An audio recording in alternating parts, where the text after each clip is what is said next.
Reverend KWalker. And of course, Reverend Walker, let's pick up during this second segment and give you an opportunity to talk about a system that is all a part of this revolving door system, and that is the parole system. Let's talk about parole in the state of Tennessee. Well, one of the things that I want to say about that is, when I'm talking about perpetuating the revolving door syndrome, we always look at crime in our society. Politicians run on, let's get tough on crime, let's do this and let's do that. But I don't believe people really look at Dr. Haney, why do we have this revolving door syndrome? Why is the recidivism rates the way that they are? And why is the truth not being told concerning the recidivism rate when in reality, the most people that do in actuality reoffend and come back into the prison, over 50% of those people are go back on technical violation. That means they don't go back with new charges. They go back because they failed to meet up with some of the conditions of their parole.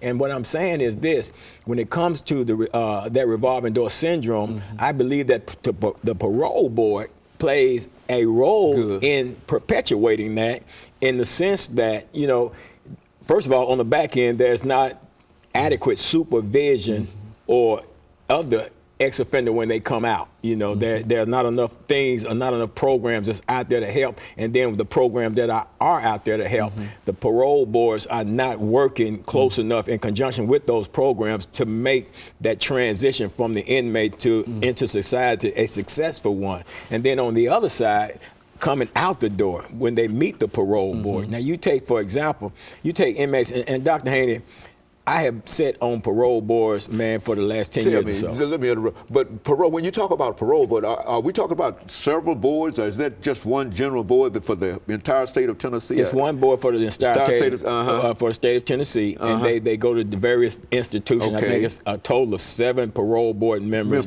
In most cases, they will send out a hearing officer who would hear the case and then make a recommendation as to whether they would recommend parole or deny parole. Then it'll go in for, they had to have at least, I think, 4 votes in order to come out or be declined. And what happens is, in the parole process, an individual will go in, and mind you, the purpose of incarceration is for punishment and rehabilitation. An individual will go before this parole board, and I think it's good to know, what their mindset is in regards to the crimes that they committed, bringing them into the system. But at the same time, if you take an individual that's been incarcerated on a charge for, he's been in there for 15 years. Okay, well, 15 years, that's punishment in prison. If you're in prison for 15 years, you're punished, okay? Now, what needs to be looked at is, what has that person done during that 15-year period of time? Have they involved themselves in the various programs? Have they gotten their GED? Have they picked up a skill or a trade or anything like that? And why not look at that, what they've done while they're in there, to be a determining factor as to whether or not this individual should be released. But more times than not, Dr. Haney, what's happening is, you got a parole board that's acting like they're the judges in there, and they're actually going in here pretty much retrying the charge. That's what it appears. And it's not their role. I don't know if it's an ego thing or what it is, but it's not their role to go in there and retry these people, and then a lot of them being turned down for parole who are eligible for, who have qualified. I mean, parole is a privilege. It is not a right. But privileges are something that you earn, and it should be based upon what you've done while you're going through your punishment for the crime you committed. And if you have proven yourself to be rehabilitated, then why not release? Well, what happens is, and what I mean by perpetuating the revolving door syndrome, is that the parole board is more likely than not to parole somebody with a bad negative institutional record than they will with somebody that has a good institutional record and has spent sufficient amount of time in the system. Now, I don't know what advantages them to do that. Well, that's what I was about to say. That's almost setting a person up to fail. Well, he's coming back. And Dr. Haney, I'm not just talking. I've sit on the parole board. I mean, I sit on the parole board with a guy, and this guy actually sit there. And if I had been a parole hearing officer, I would have denied him. Because he sit there and talked to himself out of parole, and they paroled him anyway. And he got out, and he wasn't out hardly no time before he reoffended. He came back with a new charge.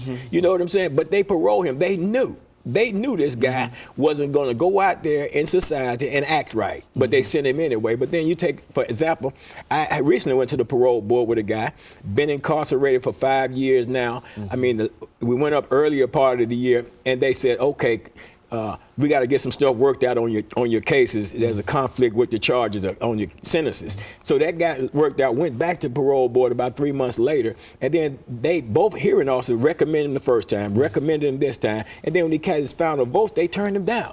But now this guy, he's sufficiently served his time in terms of the punishment phase. He has been rehabilitated. He's been in the program. He don't have the write-ups and all of that stuff like that. But then they put him off for a year. Why? Because they know he's not coming back. You know what I'm saying? So the people that's going to come back get out. Get out, and the people who might not come back, they try to keep them as long as. Absolutely. And there's another gentleman, Dr. Haney, down in another institution, and I don't want to call these guys' name because the parole board, the way they're doing this guy already anyway, I mean, if I mention his name, they'd probably retaliate against him. You know what I'm saying? But anyway, this man's been locked about 34 years. I mean, out of 34 years, this man only had about 4 write-ups, and they're minor write-ups. I mean, he's completed all kind of programs, even started an organization to help other inmates while he was in there. I mean, the whole night, 34 years, sufficient as punishment, man. He's been punished, 34 years in prison, he's punished. But in that 34-year period of time, he has rehabilitated himself. I mean, go to the parole board, man, he got all the, correctional officers coming out in support, man, had a psychologist, had a psychological evaluation, and not only did he send the paperwork, but he was up there himself with the paperwork talking about it, and they still let this man decline this man. But people with similar charges that had bad institutional record, that even had attempted assaults against correctional officers, had been paroled, spending less time than this guy in prison, man. It don't make sense. Did they give any kind of justification or any kind of reason why they did not wish to allow him to? The old catch-all phrase, Dr. Haney, seriousness of offense. Man, Dr. Haney, that's pure garbage. Because I'm going to tell you why. Because if my crime was serious enough to get me locked up, you know what I'm saying? It's going to always be serious. When I die, it's going to be serious. It's always a serious question. Just the very fact that you've committed a crime is a serious offense.